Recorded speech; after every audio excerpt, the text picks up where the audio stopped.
Assalamualaikum, Bismillahirrahmanirrahim. Semoga anda semua berada dalam kesihatan, berada dalam keadaan kesihatan yang baik dan bahagia bersama orang yang tersayang di sekeliling anda semua. Saya di sini ingin untuk sharekan sesuatu yang baru saya dapat, ketahuan yang baru saya dapat mengenai virus coronavirus ni, jenisnya dan cara untuk usaha kita untuk membanteras gejala ini dan memusnahkan virus berkenaan, insya-Allah dengan izin Allah.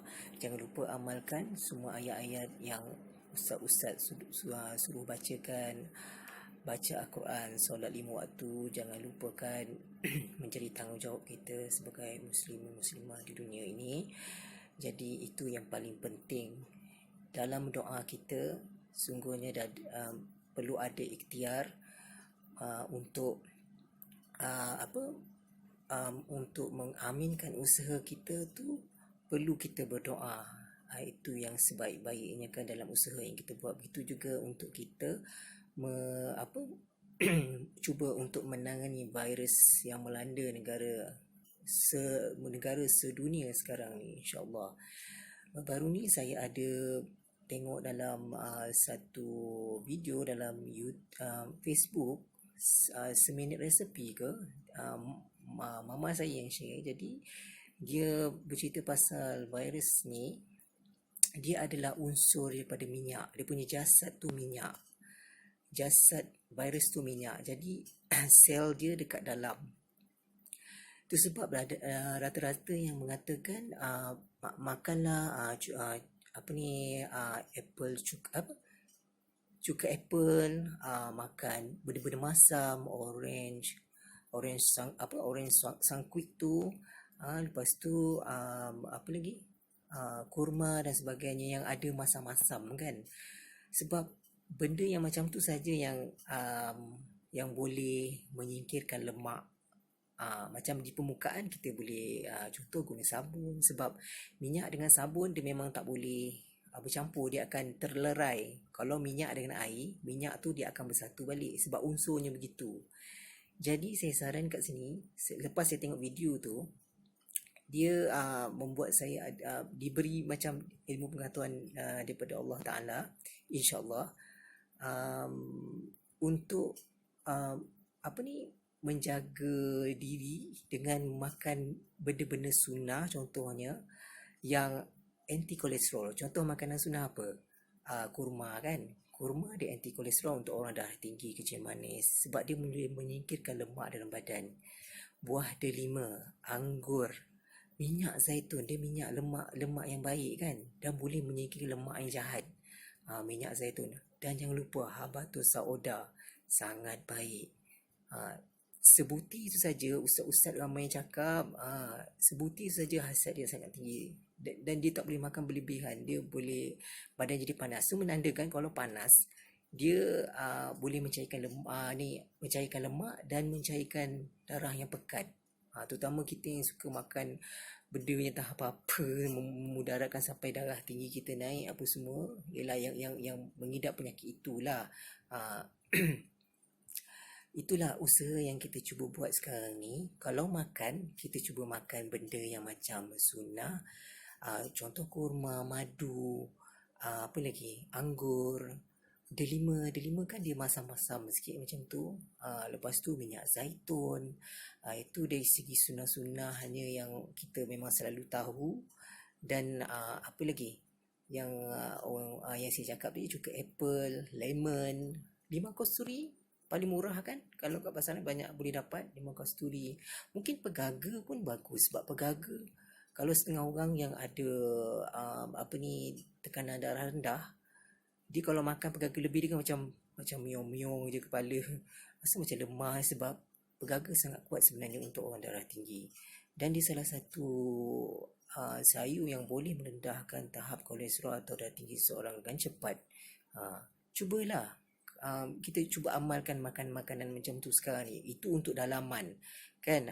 Macam pegaga, kalau sayuran yang boleh apa, macam misai kucing, empedu bumi yang pahit tu, kan tu untuk kolesterol. Cuba yang agak murah pun ada, yang agak mahal ada kan. Cubalah yang mana-mana yang bersesuaian dengan badan anda semua. Dan apa, ikhtiar kita, apa yang serasi dengan badan kita kan. Untuk luaran pula, macam yang di share, saya dapat pengetahuan juga daripada video tersebut, dia gunakan hand sanitizer ni menggunakan sabun saja. Contohnya macam satu botol air ni, ini Dettol Dettol ni memang saya siap-siap aja, biasalah untuk nak cuci apa-apa yang luka ke apa. Besar botol ni, air dia banyak ni kan, air dia banyak tu. Nisbah apa ni, sabun badan tu hanya satu ke dua. Kalau banyak ni mungkin dua lah, dua. Kalau botol shower ni, apa ni, botol tu kan ada pump macam tu kan. Pump buat 2 kali, cap macam tu. Lepas tu kita just buat macam tu, dan itu boleh jadi sanitizer. So macam kita dah pergi ke pegang permukaan atau pegang orang lain ke, salam ke apa, just apa ni, lumuhkan itu, kita bawa ke mana-mana, dalam botol macam ni yang senang spray ataupun picit macam tu.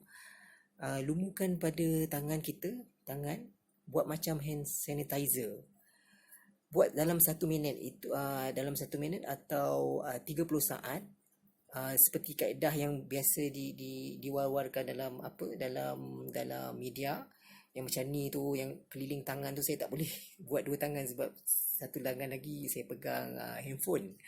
Jadi kita buat tu kaedah tu sampai kat pergelangan ni. Lepas tu dia makan, sebab kita kena lama, sebab nak bagi zarah ini virus corona tu yang berminyak tu terkena di permukaan dia. Jadi kalau minyak tu berpisah daripada dalaman dia tak boleh nak buat apa. Maknanya dia seperti dia dah tak boleh hidup lagi lah, macam tu. Tak boleh hidup. Tak hidup lagi sebab badan dia dah tak ada. Macam orang yang telah dilapah, kalau macam apa tu, ayam yang telah dilapah bulunya, ditarik kulitnya, ditarik isi kulitnya, macam tu lah. Maknanya mati kan, macam tu. Macam tu lah dia punya nisbah ataupun cara pemakaian itu. Saya tak boleh terangkan lanjut. Mungkin ada banyak lagi video-video kat luar sana yang boleh menerangkan yang lebih baik daripada saya. Tapi ini saya share sebab baru ni saya dapat, sebab video ni macam satu je. Jadi saya cubalah sampaikan mana yang saya tahu. Jadi mungkin kaedah ni boleh menjadi cara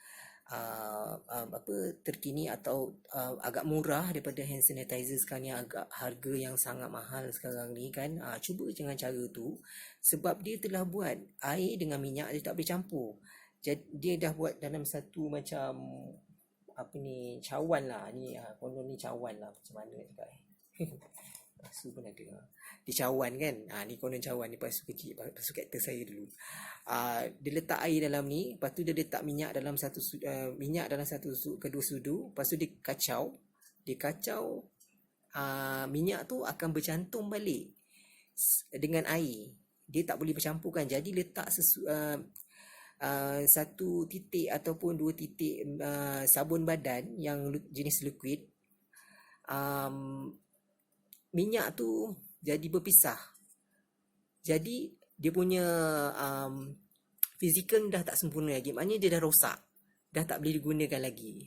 Macam tu lah caranya ataupun cara dia cara dia berlaku dan cara dia menyelesaikan masalah tu, membasmi virus berkenaan.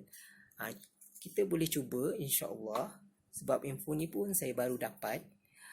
Jadi macam dalam produk kecantikan pun, contohnya macam lotion tangan ni, macam lotion badan macam ni contohnya. Dia ada apa tu, sterile acid. Sekejap, saya tak nampak ni. ada stearic acid dengan glycerin dah.